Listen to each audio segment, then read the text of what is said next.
Namaste, Amanda York here, your yoga teacher, personal trainer, wellness coach. I'm going to do down dog 5 ways, versatile doggy.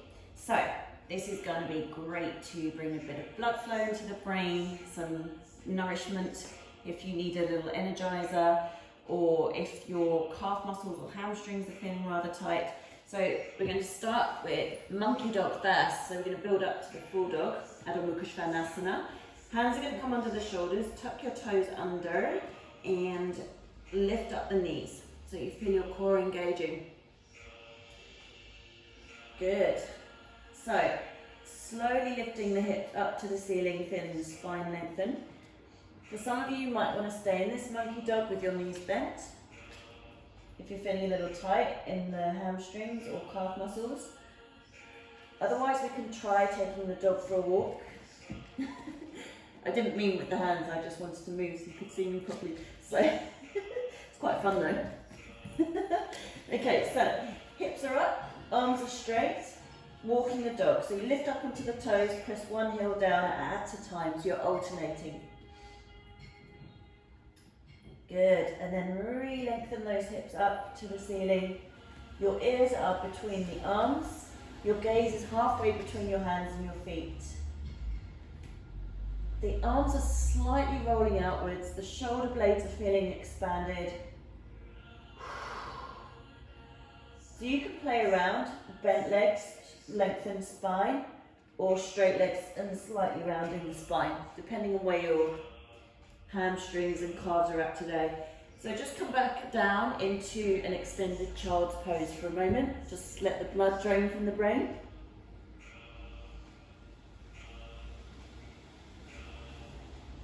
Good. Coming up. Just give those arms a little shake. So I like to not be so linear in my practice. So you have a yoga pose and you want to explore different versions of it using different angles. So we're going to come up again into adko mukha svanasana, downward facing dog. Take a deep inhale.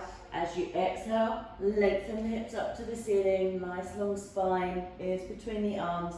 Come up onto the toes on a breath in, and as you exhale, press your heels together. Ooh la la. As a cyclist, that really works for me.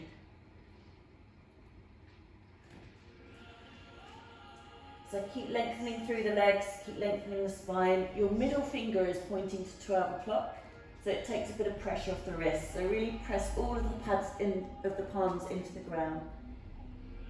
Good, we're going to bring the knees down, keep the feet together, push your hips back towards the heels and take a wide version of Utthita Balasana, extended child's pose. Maybe you want to do a brain dump and rest your head on your hands so the palms are pressing on the forehead gently and the fingers pointing up towards the brain. And just let anything on your mind just pour out through the hands, through the arms and down into the ground. So you're surrendering to your practice. So we've had a regular dog, we've had this little fishtail one. Now we're going to try another.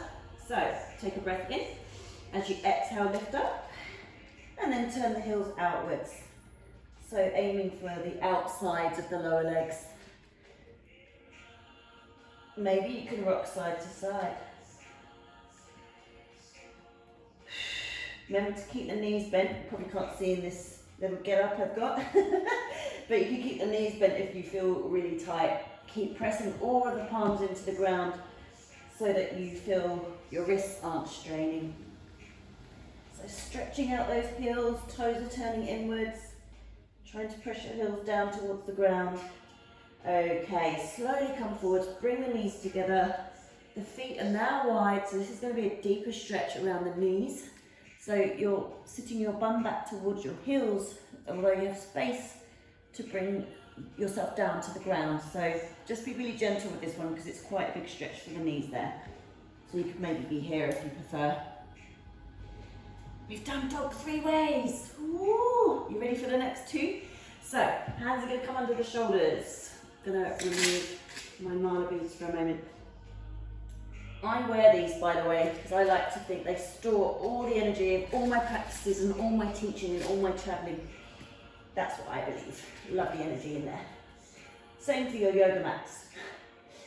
Okay, so dog number 4. Check on the palms. We're going to walk the feet a little bit closer to the hands.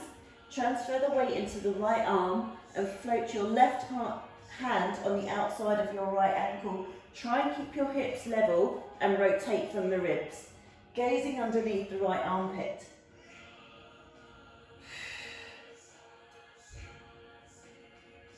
Remember to keep your knees bent if that feels really intense. So the idea is that you're turning your ribs and shoulders away from the hips, getting a nice squeeze through the spine. Other side. Cooey. So really strong through this arm. If you're not used to training your arms, this is a good way to build up some strength in your shoulders and triceps and chest, pushing muscles. Oh, goodness me, let's come out of there. Going to slowly bring your hips back towards your heels and then just rest in a child's pose. So forehead towards the ground, wrap your arms around your lower legs.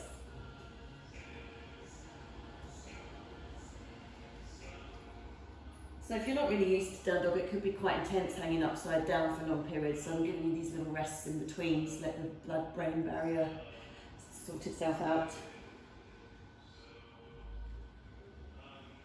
1 to go. This is just a quick energizing practice. You feel a bit tight in the backs of the legs, you've been sitting down for a long time, and you just want to get that head rush. It's really, really nice and nourishing for the brain cells. So, coming up, nice deep inhale. As you exhale, lift those knees. So we twisted our shoulders away from the hips. Now we're going to twist the hips away from the shoulders. So, lift up the right leg, Ekapada, Adho Mukha Svanasana, one-legged dog. Feel that your ankle, knee, hip, shoulder, elbow and wrist are all aligned. I hope mine are. This heel presses down to the ground.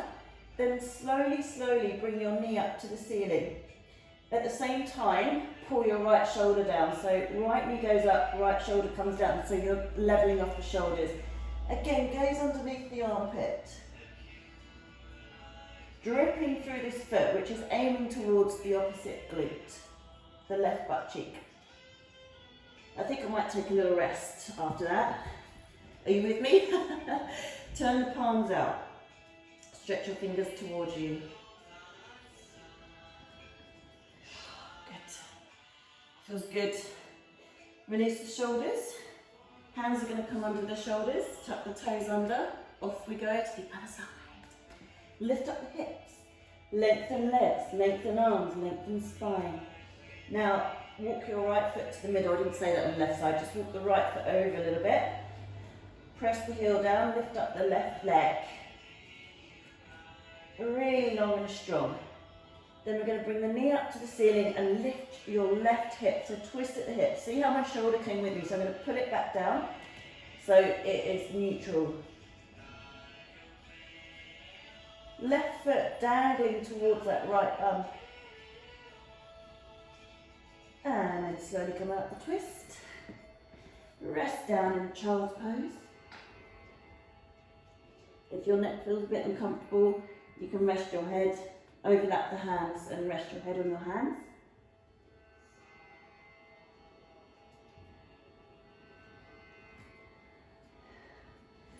Thank you for watching.